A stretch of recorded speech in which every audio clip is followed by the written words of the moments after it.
Hi guys, ito yung ating actually lunch at dinner natin. Sinigang.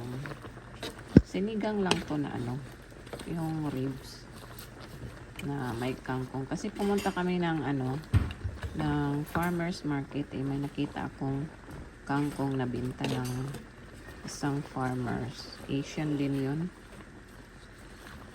Yun, daming kangkong.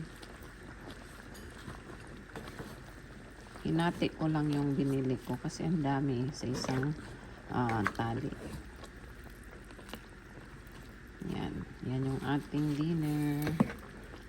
Brunch pala to. Ay, hindi. Lunch saka dinner na rin.